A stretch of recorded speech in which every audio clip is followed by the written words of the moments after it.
समझते हैं कि अगर कोई पौधा डेजर्ट इन्वायरमेंट में उगता है यानी कि मरुस्थलीय वातावरण में उगता है तो उसके अंदर कौन कौन से एडॉप्टेशंस होते हैं, बोले तो अनुकूलन होते हैं। ओके, सो स्टार्ट करते हैं। पहला एडॉप्टेशन उनके लिए होना चाहिए वाटर कंजर्वेशन, क्योंकि रेगिस्तान में डेजर्ट में क्या होता है कि पानी की कमी होती है।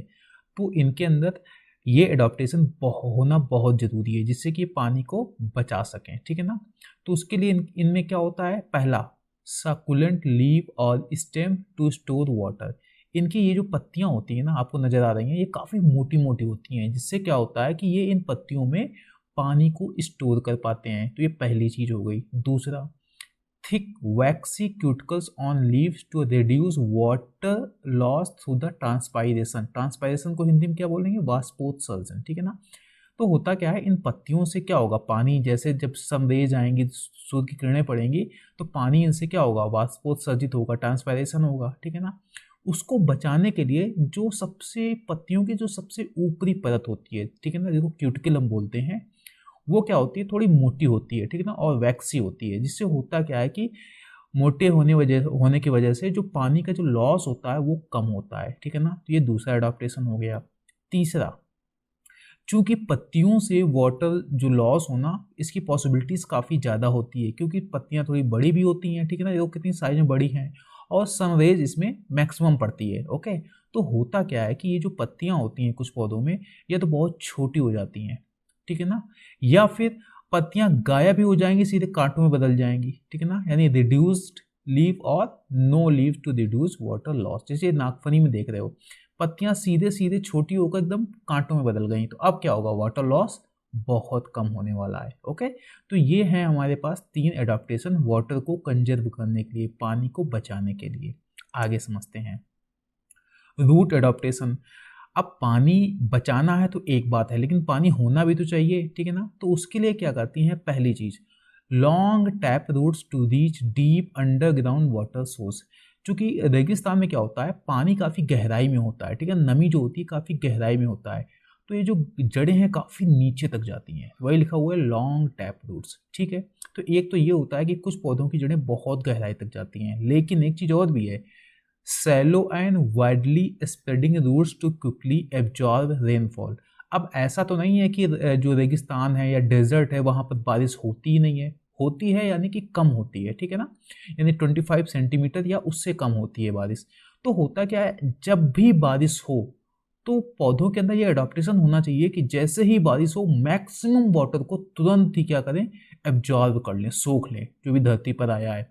तो होता क्या है, इनकी जो जड़ें हैं, ठीक है ना, वो देख लो उथली भी हैं, ठीक है ना, और काफ़ी दूर दूर तक फैली हैं कि यहाँ से लेकर यहाँ तक जितना भी पानी आएगा बड़ी तेजी से ये प्लांट क्या करेंगे, एब्जॉर्ब कर लेंगे। ओके, तो दो तरीके के हो गए, गहराई से एक बार पानी खींचने के लिए क्या किया इन्होंने, और अगर बारिश होती है तो बड़ी क्विकली, बड़ी तेजी से पानी को एब्जॉर्ब करने के लिए इन्होंने इस तरीके की जड़ें भी बना रखी हैं, ठीक है। तो एक ये हो गए हमारे रूट एडाप्टेशंस।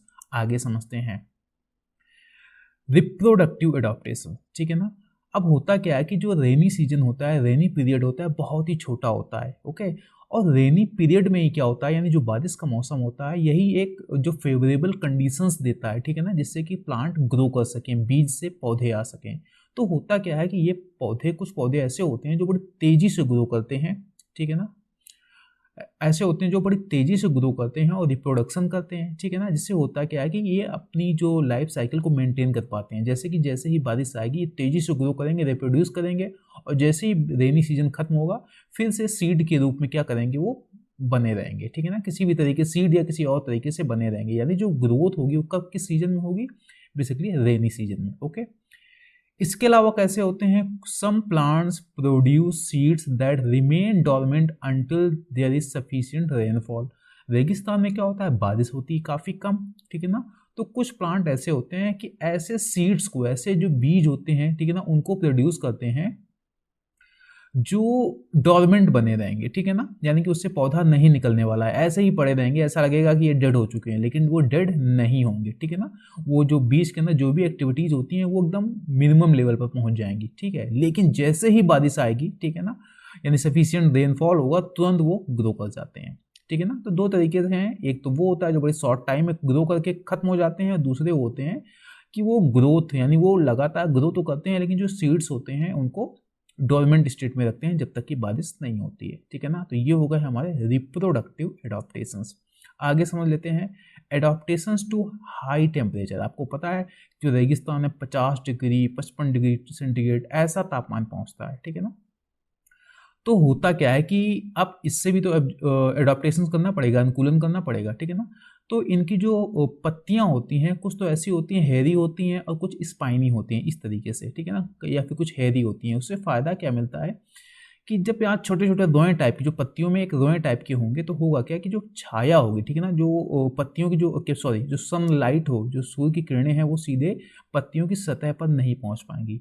अगर इसमें कांटे बहुत ज़्यादा होंगे, ठीक है ना, तो क्या होगा कि जो सनलाइट सीधे ना पहुंच के उनकी छाया नीचे पहुंचेगी, ठीक है ना। तो एक तरीका ये होता है।